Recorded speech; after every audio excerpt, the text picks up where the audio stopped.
Welcome to Motherhood. Whether you're 18 or 80, Dr. Christina Hibbert, clinical psychologist, author, and mother of 6, is here to help you through the ups and downs, the joys and frustrations, the new information from experts, and the stories of happiness and heartbreak from real moms. Remember, if you can, tell your mama to listen too. And I'll make everything all right. Here's Christy. Welcome to Motherhood. I'm Dr. Christina Hibbert, and I'm here to help you overcome your challenges as a mom, to become the best mom and person you can be, and of course, to flourish in this crazy fun ride we call motherhood. Today we're going to be talking about some of the more fun parts of our lives that we probably minimize or ignore or don't even ever think about as moms. And that is, we're going to be talking about pleasure. What does it really mean to experience pleasure? Do we even remember?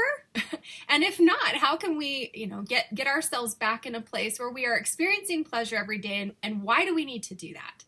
So we're going to talk about all of these wonderful things with our fabulous guest, Dr. Jessica Michaelson. She's here today, and we'll introduce her in just a moment. But first, I want to thank you all for being here each week on Motherhood. It's so great to grow through motherhood with you, as we do on the show each week. And of course, to welcome you online. I hope that you've joined our Growing Through Motherhood Facebook group, but if you haven't, we would still love to have you. So go on Facebook, look up Growing Through Motherhood, and just ask to be added, and we will have you as part of the group. We're going to start some Facebook Live experiences there and try to get more interaction with the group. So be sure to join us. As well as on my website, Dr. Christina Hibbert, you can find links to all the things we talk about on the show, as well as resources. And of course, links to social media and all my books and free resources that I have there. So be sure to join up with us. Now, as I was saying, we're talking about pleasure. And I want you to stop and think for a minute. Think about, first of all, how would you, as a listener, all of you out there, how would you define pleasure? So I want you to think about that. Because I think that sometimes we hear that word pleasure and we think it's like a dirty word or something, right?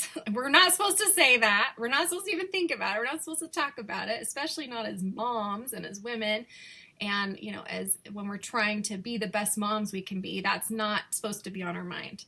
But I want you to think about, what does it mean to you? And do you feel like you have any of those sort of stigmas holding you back? To kind of get an idea for how you feel about this topic we're talking about today. And then I want you to think about, well, what would pleasure look like? If you're not sure what pleasure is, what do you think it might look like for you? And kind of get a picture of that in your head. And ask yourself, do you even remember what a pleasurable experience is like for you? Now, keep that in your head as we kind of move into this. And I wanted to just share a couple of just brief facts before we introduce Dr. Michaelson on the show about the importance of play and downtime and pleasure. And there's actually been a lot of research on this, and we all know that, our kids are supposed to have fun and experience pleasurable activities and play, but yet even our children aren't playing as much as they should. In fact, researchers believe this is one of the reasons why adolescent and childhood depression and mental illness is on the rise, and they've found that 5 to 8 times as many high school and college students are diagnosed with anxiety or depression compared to 50 years ago. And they can link that in large part back to the fact that they don't know how to have fun, how to play, how to experience pleasure in their lives. But of course, it's not just for our children. In fact, I love this quote by researcher Stuart Brown, who's a play researcher. He says, the opposite of play is not work, it's depression. And we're not just talking about playing, but we are talking about pleasure and having fun, and how can we have more of that in our life as moms. And I hope that this just drills home the importance of the point that we need this. And of course, that's what we'll be talking about all today. But just to get you started, again, go back to, what were you thinking about pleasure? And then hearing some of these statistics, does that change your mind at all? Are you going to be open to what we're going to talk about today, right? So let's just introduce Dr. Jessica Michaelson. Jessica, thank you so much for being here. It's so great to have you on the show. Thank you for having me. It's such a pleasure. It is such a pleasure. We were just saying that because we met in person a few years back at a Postpartum Support International Conference, and I haven't seen you since then. And it's kind of like we get to hang out and have some fun here and enjoy ourselves too, right? So let me introduce everybody to you. Tell them a little bit about you.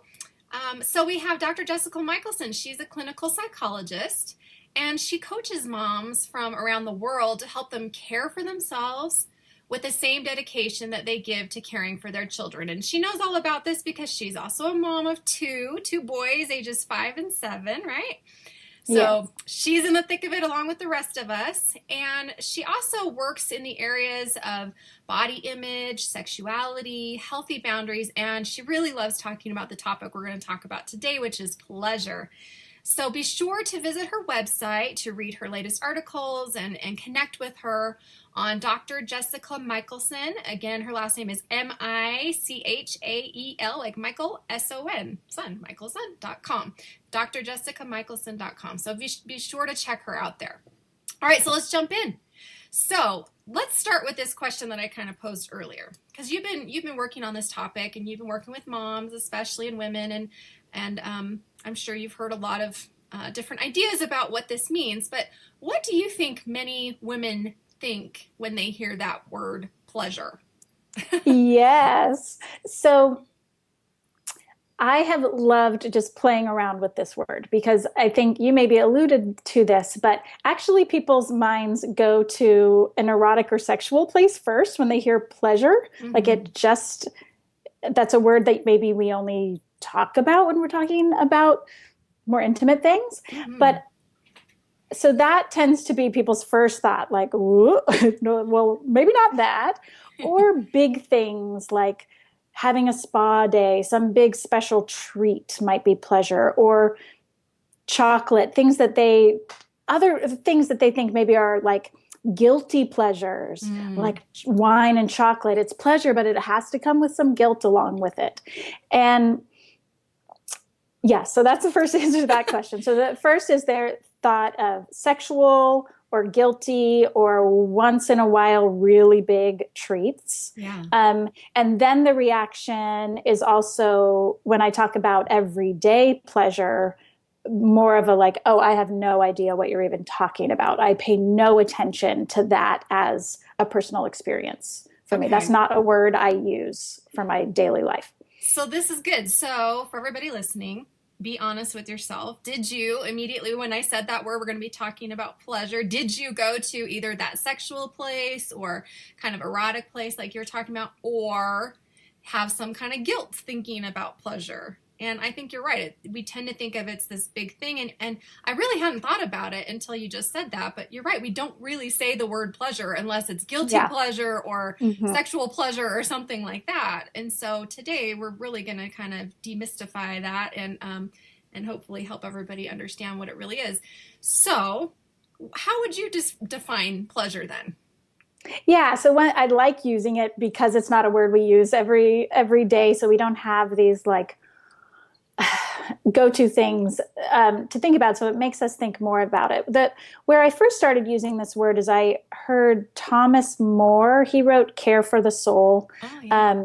And he had this wonderful quote in an interview that said, the soul operates primarily through pleasure, which I thought was like, wow, that's so interesting. And what does that mean? And then I started thinking about it more. And pleasure is anything that pleases your senses. So I think that pleasure tends to be, at least on the most surface, it looks nice to you. It smells nice. It feels nice. It tastes nice. Then there's, of course, like intellectual pleasure. You like that idea, but things that please you. And an important piece of it, that it pleases you in a way that requires no explanation or justification. It doesn't please me because, well, I think it makes me look slimmer. It pleases me because it feels good. There's nothing beyond because it pleases me. Yeah. And this is how children live. I love that you brought in play, because I think pleasure and play are one and the same. Mm-hmm. But that children, they follow this. And that's where I think that the soul operates primarily through pleasure, that there's some just like self that is directed, like, I like that, that pleases me. And so there's something really connecting about paying attention to what pleases you. Yeah, I love that quote by Thomas More. So what, wait, say it again? I forgot exactly how it goes now. Yeah, the soul operates primarily through pleasure. Okay. So the soul, not just the Yeah, body, yeah. not just the spirit, but the body, the spirit, the soul, right? Operates primarily through pleasure. And it's so true when you just brought up that. I had that image of, all of our kids, which we can all sit and think about, okay, easily picture our child running about and doing whatever feels good to them, whatever they want to be doing, whatever makes them happy. And, sometimes I wish I could be like a kid still and, cry when I want to cry and scream when I want to scream. And, that's kind of how they live. And that's how we used to live. And then we somehow, grew up, quote unquote, and felt like that was not important and left it by the wayside. Yeah, that we, as grown-ups and particularly as mothers, there's a lot of moral definition of good is about service, which on one level is beautiful, but good has come to be equated with working hard. Work, work, work. And we, just like you said with that quote of the opposite of play isn't work, it's depression, that we've come to equate being good, being successful, having value with hard work, productivity, that is somehow supposed to be not pleasurable, that those are two separate things. And so I think that's the real scary piece of it, is that if our self-worth is so tied to how productive we are and how much hard work we do, and how much we're constantly striving to improve, that's another big cultural value we have. You always have to be trying to get better at something. Right. Then to focus on pleasure really can threaten your sense of self-worth and self-esteem, because you're not a good person unless you're doing something hard and not pleasurable. Yeah, this is so important for moms. I know everybody out there listening, I'm sure you can relate to this, that we do tend to feel like if I'm not doing something, I still feel that way, even though I know this in my brain. If I'm laying around and my kids come home from school, if I was watching TV when they came home or something, I feel like I should get up and do something because, I need to be moving, I need to be productive. But no, why can't we enjoy those pleasurable moments? And I mean, this goes back to self-care. And like you said, self-esteem, such a huge issue. If we're not, if we're kind of rocking the core of who we are by this whole topic, then that's a big issue, right? So that's kind of what you're saying. And I think that you're right on about that. Yeah. Yeah. It's scary. It is scary. It is scary. So, okay. So we kind of need to take a moment here, I guess, everybody, and self-reflect again on how much of your self-esteem, your sense of self-worth, your sense of who you are, your sense of self is tied up in what you do or what you don't do, and being productive and being busy and continuing to grow. And we talk about growing through motherhood here on the show. And so that's great. But I think what you're getting at is, and I'm totally with you on this, that if we're always doing that, if that's our one track, then we're going to burn out. And that's what happens all the time to us moms. We just burn out. We fizzle. Yeah. Yeah, absolutely. And if you think of your example of your kids come home and you see them connected to themselves and following their pleasure and seeing that come to fruition in wonderful ways. But then what message do they get when mom is operating as if, self-worth is really just about how productive you are? Yeah. Then that's what's going to eventually erode it out of them, that they're not going to feel like they're making good use of their time if they're enjoying themselves. And I'm not talking about not being responsible, but in terms of the value judgment that we have around listening to that part of yourself that wants to do what pleases you. I'm also not talking about like eating a huge, 2 bags of potato chips. I think that's more of a numbing, not like a real, true pleases me kind of thing. That's a good point. Yeah, absolutely. Yeah, and that's important. And we'll talk more about, what does that look like, because we're not talking about whatever pleases me, because there is kind of a right. Yeah. I mean, when I think about that, I do have a judgment. I have a judgment of like maybe someone who's younger and has no responsibility and they can just do whatever. But they're, maybe aren't being responsible and able to take care of themselves. But that's not really what we're talking about. We're talking about, it's too black and white. Yeah. It's not irresponsible or responsible. It can be more gray and more fluid. And having more of that fun. So, when you were talking about that picture in my head of my kids coming home, lately my sons that are both teenagers, they just come home and they're just being such dorks. Like they like to work out, and so they're always like, hey, here, like pump me up, and they walk in the door making these noises and like, I don't even know what they're doing. And I just, in my head, I'm like, they're so stupid. Like, what are they doing? But they are laughing and they're having fun. And my poor daughter, who has to ride home with them, who's 13, she's just like, Mom, they drive me crazy. They're so annoying. And in my head, I think, gosh, they're so annoying. What is wrong with these boys? But like you say, they're just having fun. They're having pleasure. And so if I were to go and just stop them and say, this is so stupid. What a waste of your time that you guys are sitting there goofing off and talking in these weird voices and whatever, then you're right. I would be giving them the wrong message that it's not okay for them to experience pleasure. So you're right. It kind of goes both ways. So we need to do it. So then we can also remember to not, crush our children's spirits that way too. Right. Yeah. Yeah. So where do we begin? I mean, this is kind of a deep-seated issue, right? It's a big issue. And I would agree that probably most of everybody listening today would be on the end of the spectrum of, I don't even know what pleasure is. I don't know where to begin. Right? Yeah.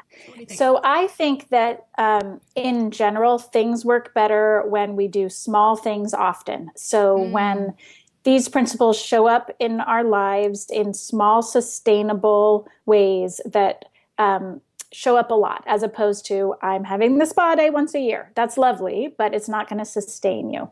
So what I have with my clients is I have them do journaling on just a few certain questions each morning. And one of them is, how will I find sensory pleasure today? And that tends to be the hardest question. Some of the others are, with whom will I connect today? Because it's really based on the research of what makes people feel truly fulfilled in life. And it's connection, it's time for pleasure, it's a sense of accomplishment. So also on there are, what are 3 things I could do today that I would feel a sense of accomplishment? With whom will I connect? How will I have sensory pleasure today? That is seems so hard. Yeah. Well, it is. And I just want to interject right here. This is like principles of positive psychology. So we talk about flourishing on the show, and flourishing is about that. Yes, you're exactly. Right. Like that meaning, that's exactly and purpose, where it comes from. But also pleasure, right? Having that balance and not just having, purpose and meaning and work and all of that, right? Yes. And that's exactly, I brought those things from Seligman's Flourish book. Yeah, and so again, usually people at first are like, I'm not going to have sex today. I know this is a PG show, but that's as far as I'm going to go with that. That's not what I'm saying. That to break it down to how simple can it get, and the power that my clients or women will find when they're like, oh, I'm going to put on the pink socks instead of the white socks because you know what? It pleases me. Those are funny socks. Yeah. I like the chenille texture. That is something when you get back to sensory, then I think it opens it up. Or when I'm doing the dishes, to stay in sort of, the stereotype, but also the reality of motherhood. Yeah. Maybe I'm also going to put on Michael Jackson's first album. Right. Why can't I do that? Right. Because that pleases me, right? That'll please me. I will, with my ears, that will bring me auditory pleasure. A big one is in the car, listening to music that mom likes. That's like a big one. Right, not the kids' tunes, but... Yeah. Yeah, so little things, or just having like a lotion around that has a scent that you like, just because you like it. Yeah. So little things like that. How today, and making that this is a must, that this is a daily must. How will I find sensory pleasure today? And that it doesn't have to be anything extra that you do. It's not an extra time suck. It's that you are paying attention to what's going on in your senses while you're doing all of the things you have to do. Oh, this is so good. This is so good because you're not adding to our to-do list, which nobody needs more to do. But you're making our to-do list and our whatever responsibilities we have more pleasurable. Yeah, exactly. That's all. Right? You have to put the socks on. So why not pick the socks that are more fun? Right. If why you're, not listen if you're to the gonna music put, if you're going to do the chores, why right? not? Yeah, all it takes is pushing a button. Yeah. And yeah, this so brings it's it not adding. brings it back to something so basic, the sensory, input. Yes. So it's about that sensory pleasure. So of course we have all these different senses, right? So like you said, what am I hearing? I love essential oils. I love to diffuse them. Like I have my calming blend at night and I have my motivate blend in the morning and stuff because I just love to have like a scent to kind of get me going or get my family going. So that's another thing that you can use, kind of aromatherapy, right? So it's, or I'm thinking of right now, it's been beautiful outside, the weather, it's fall. And it's chilly in the morning, but in the afternoon, the sun hits my patio just right, and I have a little swing there. And if I can go outside and just swing on the swing and feel the breeze, feel the sun on my skin, that's total sensory pleasure right there, right? Yes. So simple. And it has a couple other, benefits. Is one, it gets us out of our heads. Yeah. Because when you say sensory, like, well, I'm too busy for sensory. Well, guess what? You're walking around in a body all the time anyway. Yeah. But our brains are so busy. We stay so busy in our minds. But then it's also with that this big idea of be present. Well, the easiest way to be present is to notice your senses. So to be present in a way that's pleasurable and get out of your busy mind for a little bit, it's like win, win, win. Yeah. So easy and so beautiful and so enriching for our lives if we decide to do this, right? Yeah. So simple, everybody. Okay, so you suggest start with a journal, writing it down. I'm a fan of writing it down too, because then again, you get it out of your head, you have it on paper, you can see it. But if you're not a writer, you don't have to write it down, but ask yourself the question. Yeah, right? But what would be more pleasing to you, to write it or to not write it? There you go. And I have people just, if you know what your challenge is. So maybe someone's not challenged by the with whom will I connect with today question, but they know their challenge is around this, that I don't find pleasure. Well, when you're getting up in the morning, think about that. Okay, by the end of the day, I will have had to, my commitment to myself is I will have noticed sensory pleasure at least one time today. And how will I go about doing that? Right. And again, that can be like noticing when your child hugs you and how that brings you pleasure. Those kinds of things that we just take for granted or we miss because we're not paying attention. Right. So the idea is that when we focus on it kind of in the morning and write it down, or at least get it in our head that that's what we're going to do, that's our goal for the day. And then I'm guessing probably check in later in the day and see, how it went. You enrich it, because don't let this be another thing that you are good or bad at. It's just not. It's that, I'm so glad that I noticed that, here I am having this interview with you. Well, I realized I'd only mattered what I had on from the waist up. Yes, so me too. I'm in my favorite like jogger pants that just please me from the waist down. Me too. And that's so to funny. enrich that, to say like, wow, and to go, for me, it goes to this deeper place of the soul operates primarily through pleasure. Like, I feel so grateful that I paid enough attention, that there was a little thing that I enjoyed. I like the feel of this fabric on my skin. And I love that you bring it up, because you're right. It's the paying attention, because it's funny, because earlier I was getting dressed and I was like super tired this morning, and I was about to put on my pants and I was like, I just don't want to wear pants. I want to wear yoga pants. I was like, oh yeah, I'm doing Skype, so I can wear my yoga pants and my slippers.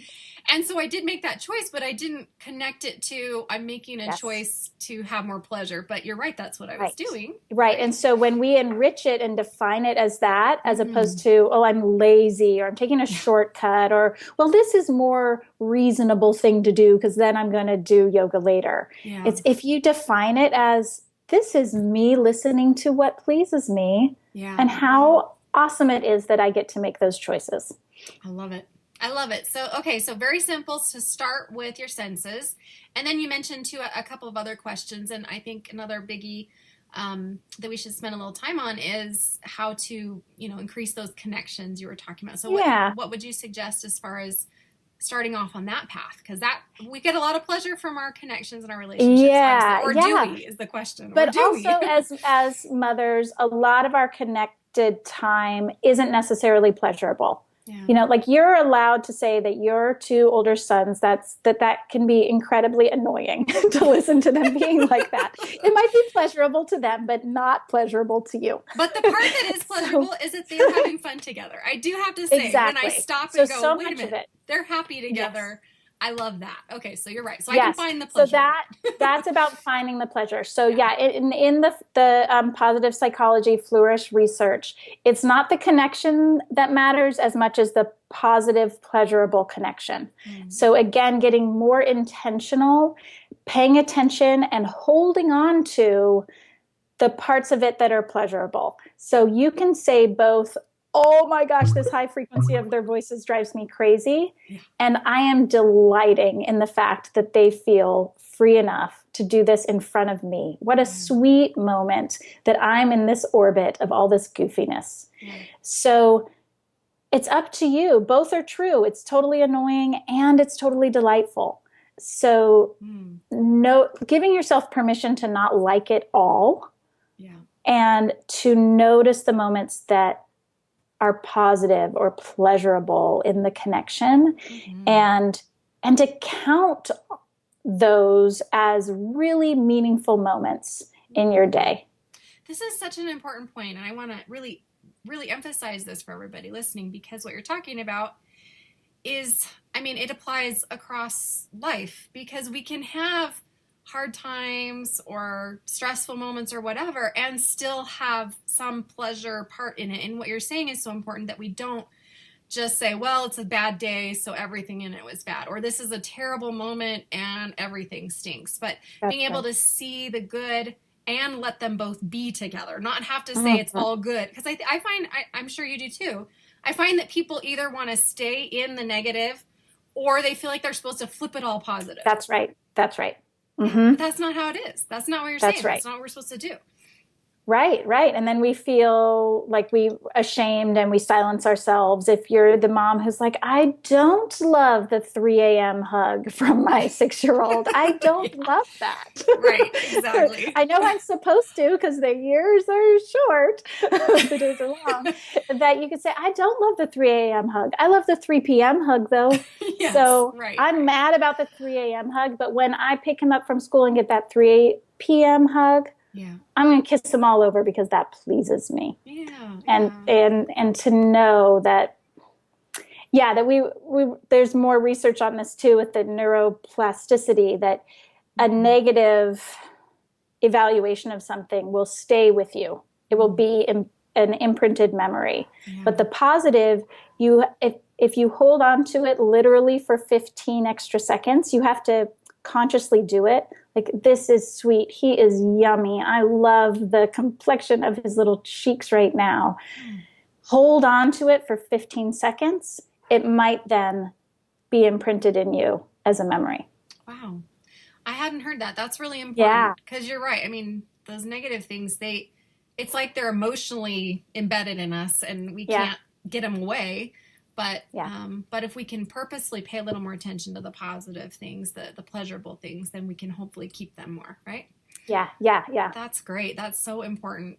So as you were just saying that, I was thinking, okay, so we've been using this phrase of, kind of identifying what pleases you as a mom and what pleases you as a person, as a woman in your life. Now, how can we...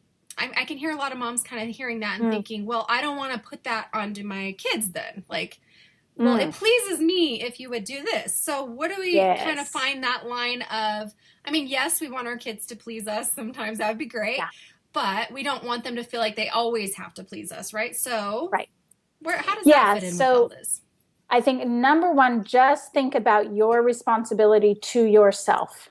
Yeah. You are a human being on here, as precious on that level as your children are, that we're mostly just talking about what you give yourself in this life that you have. So you're giving it to yourself. and then in terms of needing, your children to please you, I think that usually goes to judgment levels, more like mental thinking, like good, bad judgment levels. Mm-hmm. But I will say it's okay on a sensory level. Like, let's say your teenage son's, that noise was like giving you a headache and it really was causing you some pain. Right. That I think you are entitled to say it, but still in full ownership of yourself, that, you know what, my ears feel super sensitive today. I love that you two are having so much fun. Mm-hmm. Could you hold it until we get home, and then I could sit outside and you can do the rest? Mm-hmm. Right. So I think that's different from saying you have to take care of my needs at the expense of yourself, but saying I'm a person here in this relationship. I'm responsible for myself. We can negotiate this. So I'm not tamping you down. I'm not judging that you want to do that. I delight in it. Mm-hmm. And let's find a way that it doesn't harm me or cause me more pain. Right. I love that. So it's really focusing on the difference between, like you say, sort of needing to assert our own needs versus telling teaching our children that they need to take care of us, or they need to be the ones to do that. Right. Yeah. Right. And that's not what we're talking about. We're talking about pleasing. I really wanted to make this point because I could see where some of us get confused with that. But we're really talking about ourselves and kind of getting pleasure for ourselves and asserting our needs when we need to, but also being respectful of, our family's needs as well. Yeah. And so that's why, when I'm talking about pleasure, and it goes more with play and more with the sensory, I think that we could use that word in other ways. Like, I want you to have good manners at the table and do your chores because that pleases me. Mm-hmm. I think that's a different level of pleasing. That's like, that's more like I'd be proud of you, or I think you would be managing your responsibility. And you wouldn't so be I think giving if we me a stay, hassle. Exactly. we'll stay. If you stay more in the sensory level, that's where I think the benefits of this are going to come. But you are allowed to say sensorily, like, stop jumping on me. I'm allowed to say that. Yes. I love your jumping. Your jumping feels good to you. Your jumping doesn't feel good to me. Right. Exactly. And that's not shaming. Yeah. No, right. That's just the facts, right? Yeah. It's making the facts known. It's just how it is. Absolutely. Okay. So that's great. So back to this connection and pleasure through connection. So what are some ideas so you suggest maybe if you're going to journal in the morning, you could also ask yourself, what was the question? How did you phrase it? Well, I tried to do it grammatically correctly with whom will I connect, but I think we'll say who will I connect with. Right, exactly, because that's how most people would say it, right? Right. Okay. Who will I connect today? Who will I connect Because you know that you're connecting, but who will I connect with from this lens of I enjoy the connecting? Right. So we're connecting right now. I mean, this can happen in a lot of ways, right? You could set up to go to lunch with a friend, or, talk to someone on the phone or text them, right? So this can happen in a variety of ways. Again, simple. Yes. Yeah. And I have, I work a lot with parent couples, and let's say, they text all throughout the day, but it's like, we're out of toilet paper and I'm too tired to do the dinner. So what are you going to do? Well, to add in that, just pleasurable text. So let's say, you see a funny YouTube video and that's like goofy, but you're just like, you text it to each other. Or I have some people play like hangman on their phones together while they're both at work. So they're just doing something fun together, that not everything is about this productive, responsible work mode. That's so important for couples, right? Mm-hmm. I mean, this is like a whole other realm. Yeah. I mean, it's important for us as moms, as individuals. It's important for us as parents and being able to be happier and experience more pleasure with our children, but for couples too. And again, not just the sexual pleasure, although that can be part of it for sure. But no, we're talking about all these other ways. Yeah. I think, yes, the sexual piece, I usually have couples say that's after you're enjoying each other on a more regular basis during the day. Right. But don't expect to enjoy each other in that realm if you're not enjoying each other on a regular basis throughout the mundane day. It's so good. I just heard a speaker talking about intimacy, and she said she calls this emotional foreplay, kind of. Yeah. So having fun and pleasure is that type. And just for everybody listening, I want you to know we are going to have a show on intimacy in a couple of weeks. But, this is a great lead into that because it is sort of, just building your connection, building your relationship with your partner in a whole other way that might then lead to more intimate time, but might not, might just increase your relationship, your friendship, whatever it might be. Yeah. Right? Yeah. Yeah. So, okay. So that's great. So we've talked about kind of focusing on the connection with people in your life and also the sensory awareness, being connected to that pleasure with pleasure. There was another third question that you mentioned before. Do you remember what that was?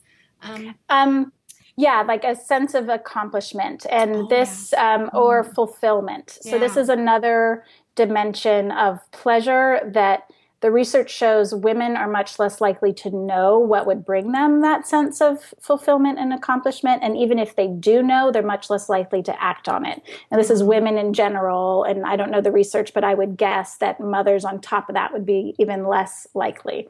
So, and I usually start, people say, I don't know what fulfills me. And some of us do, we have careers that fulfill us, or there's certain activities we do as mothers that fulfill us.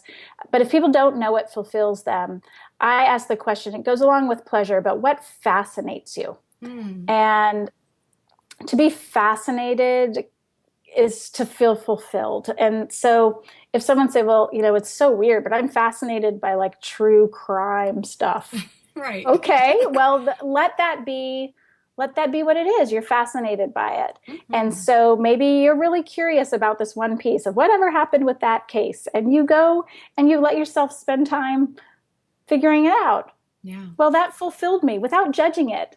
Like, I know maybe it sounds dark and weird, but that fulfilled me. Yeah, and I use that because that example comes up a lot as something that fascinates people. And to not judge it, I think mysteries are fascinating.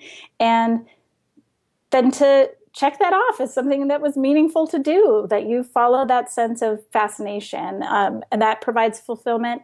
And then accomplishment also provides fulfillment. But people vary on that. Like, I do not feel accomplished with a clean house and clean dishes. Yeah. Other people feel very accomplished with a clean house and clean dishes. So, what works for you, that's another dimension of pleasure, is feeling like your sense of accomplishment and fulfillment matter. Yeah. Oh, that's so important.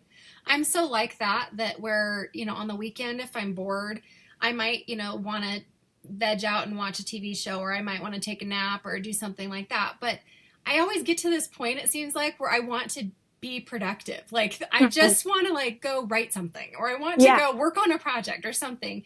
And to me, that's kind of where I get my sense of accomplishment. And so you're right. It's like being part of something meaningful or some kind of purposeful work or something. And it is a different feel when you're doing it from that realm versus, oh my gosh, I have a deadline, I have to do this, my boss said I have to do it, whatever it might be, right?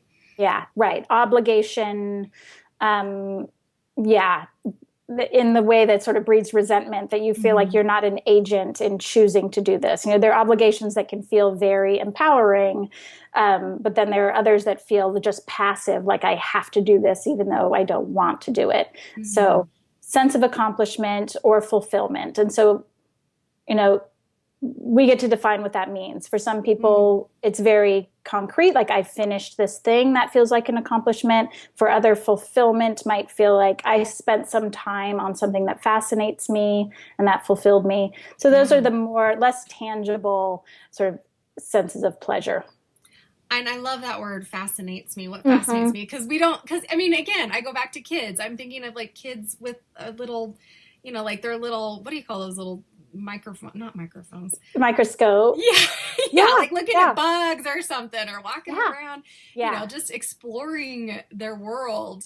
And we forget to do that. But, my husband and I went on a hike last weekend, and we were up in Utah in Park City, and it was beautiful. It was, all the leaves were changing and everything was gorgeous. And at one point I was getting annoyed because we decided you could take the ski lift up and then you would hike on these trails kind of up in the mountains, but it was like $25 a person to take the ski lift up. And we're like, we don't want to do that. We're going to just hike.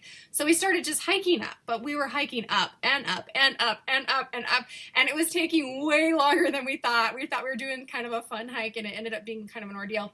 But at one point, we were both kind of getting annoyed because we're like, oh no, now the trail's going this way and we have to keep. But I kept having these words in my mind because luckily I had been to a conference and had heard these words, wonder and awe, and cultivating a sense of awe and wonder about the world, right? And so as we're going and I'm starting to get annoyed, I kept thinking, no, look around you. Look, Yes, have a that's sense right. of wonder and awe. And even at one point, my husband started complaining. I was like, no, look around us. It's beautiful. Look, it's wonderful. It's it's awesome. Yeah. But, we don't do that much. We definitely don't spend time, actually purposefully do that. I don't Yes, think as mothers yes. at all, Yeah. Yeah. And we are allowed to have that wonder and awe outside of looking at our children and what they're doing.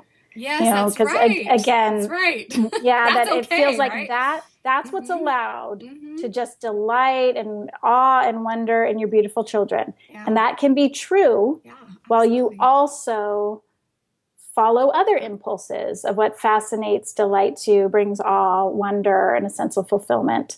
Right. It does no disservice to your children for you to add to that list other things. Such a good point.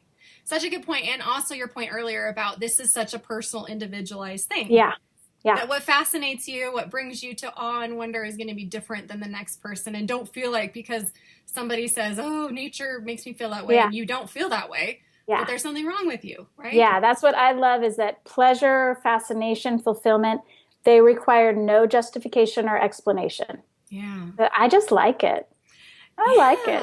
I just like that you're saying that. Yeah. I just like it. I like it because it's giving me permission, and hopefully everybody out there listening is feeling the same way. We're feeling that permission to be able to say that. I just like it.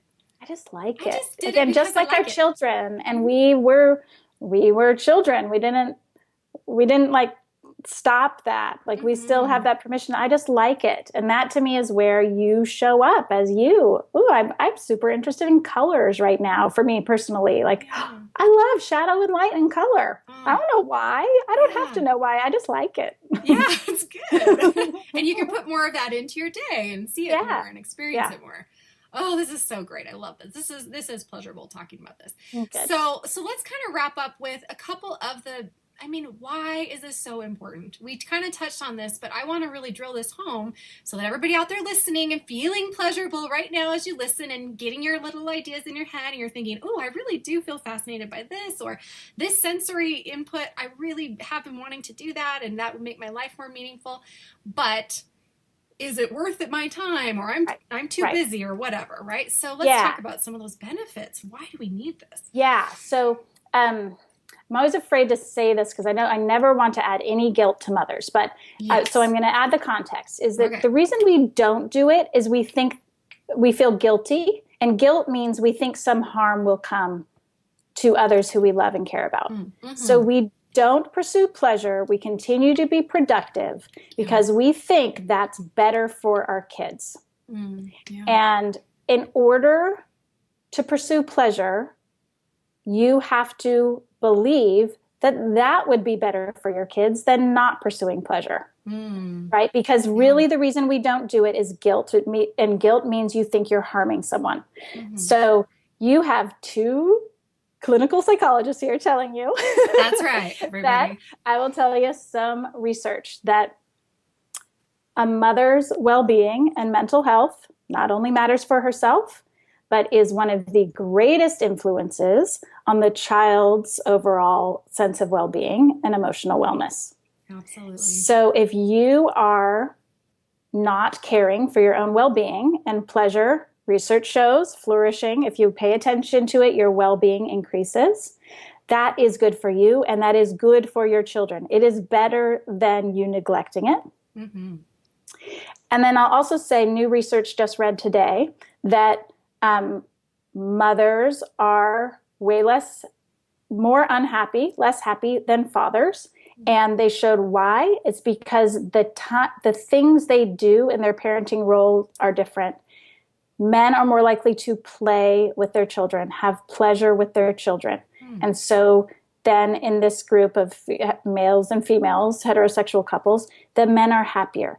Women in their parenting role are doing all these duties, housework, picking up, all of these things that do not bring them pleasure, and they are less happy. Oh, So that to me is the math. It's that if you prioritize pleasure, you will be happier. When you are happier, your children are happier. If your children are the thing that you're worried about, that you're going to harm them if you don't prioritize pleasure, it's exactly the opposite. ah, so good. That research is so good and so true.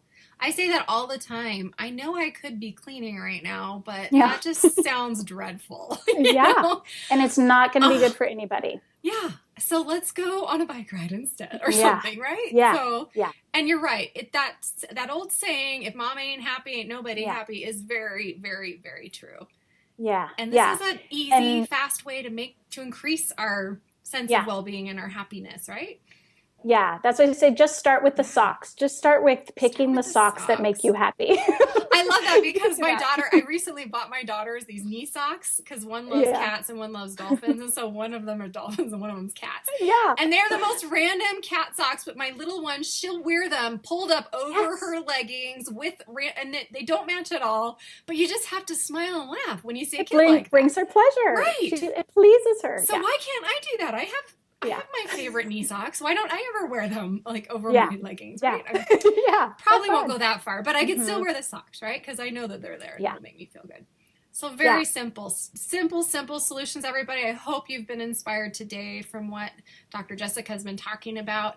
Pleasure in our lives, doing what pleases us a little bit more, putting more of that into our day, whether it's with our relationships or our senses or, whatever we're doing, and definitely with our purpose and meaning in our day and in our lives, right? So thank you so much for sharing all this. I'm feeling You're inspired. welcome. I loved it. Yeah. I love, it's so useful for me to constantly talk about this because it reminds me, okay, what am I doing today that pleases me?